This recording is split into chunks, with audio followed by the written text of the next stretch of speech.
Today I thought I'd speak to you about rebranding. It's a part of our business that we're very passionate about. We love and enjoy it very much. It's an area of our business that we're actually expanding and growing. But I've called today's session Rebranding, the good, the bad and the ugly. Before I get started, I just want to clarify with you what a brand actually is. As you can see up here, you've got your business. Now this could be a product, a service or an organisation type business, and you've got your audience over this side.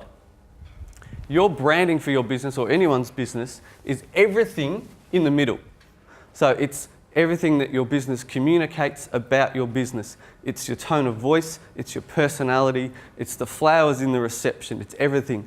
But today's examples that I'll be showing is more geared towards the identity, like the company identity part of it. So branding, just to recap, it's the thoughts, it's the feelings, and it's the experience of your customers and what they think about your business. It's also how your customers and potential customers differentiate you from your competitors. So there's some good and bad branding efforts out there. Pepsi's had an interesting journey in their branding, not always been completely successful in their track record, which tells me that you need a very good reason to rebrand. Don't rebrand just to be trendy. Don't rebrand just because your competition rebrands. There's got to be a very good reason why. And with the Pepsi example here, there's just been a little controversy and dislike over there, what they've done. There's reasons why you would rebrand. There's heaps of reasons.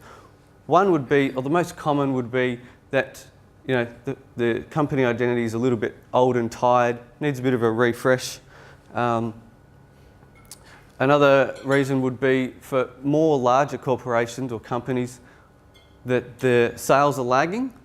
So if they've got want to get a bit of publicity and hype around their brand, they'll rebrand, launch it. Oh, everyone's getting a bit excited about it. So there's definitely a right and a wrong way to go about it. I just want to talk about as well the differences in the change that a rebrand can bring. In this example, there's two extremes. So with the Queensland identity, they've used, from the transition there, they've used very similar icon, very similar colours. What they have done though is loosened it up a little bit.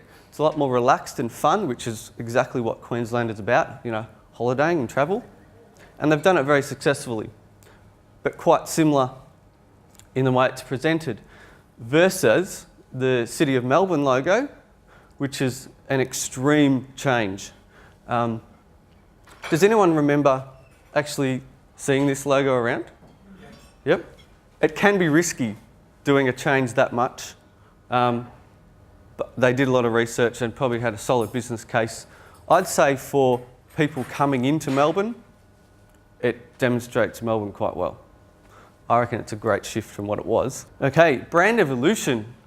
Coke's got an amazing story and their brand evolution is quite admirable, and there's not many companies can say that their brand, their identity and culture has spanned 3 centuries. Their brand is one of the arguably the strongest and most timeless brands in the world. And if you look at the logo today, it's extremely similar to what it was 124 years ago. In saying that, it has been freshened up along the way, but a very good sample of a good brand. Just want to talk about Woolworths for a little bit as an example, particularly picking up on fixed bits of a brand and flexible bits of a brand. And what I mean by that is the core, the essence of the company and what they're about should stay the same. What we have here is the colours and the slogan have stayed the same in Woolworths logos here. Flexible bits being they've changed the fonts and they've changed the whole feel of it. Woolworths has always been focused on their customers, or people being the customers, and freshness. And they've carried that through quite well. As you'll see down here, the old 1970s W's, everyone remember that? The W is, I guess, reminiscence of that. Some people think the W is an apple, which it can be whatever you want.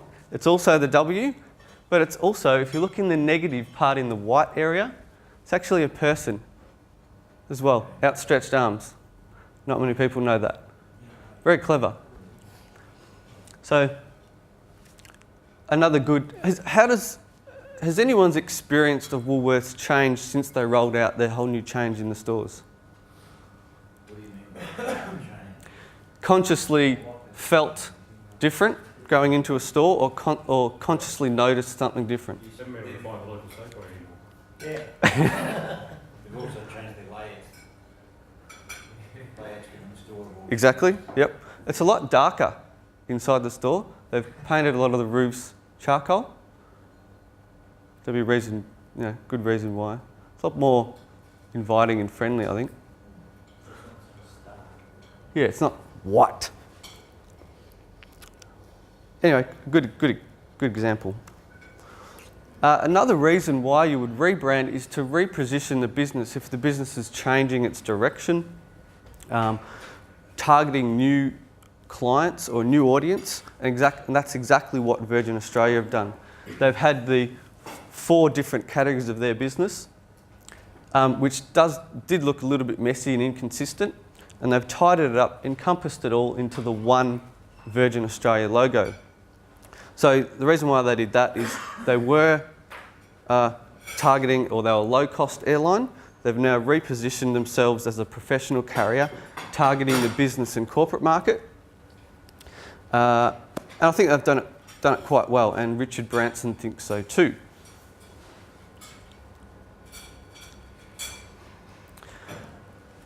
In case you didn't notice, Apple became the most valuable brand last year, estimated at $153 billion. And let me just clarify brand value versus sales. Very different things. So it's the Apple brand, not Apple Inc. So they ended Google's 4-year run, and they were actually 3rd last year. But they've got an incredible story. The shift, 84% up on last year, the value of their brand.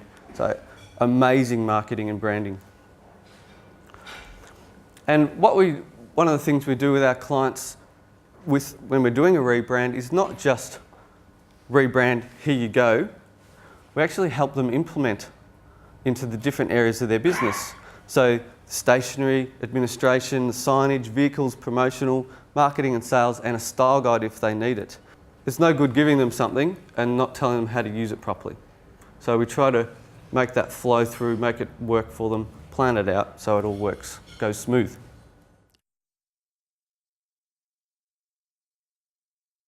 Thanks for watching the session. Hope you learned something valuable. Take care.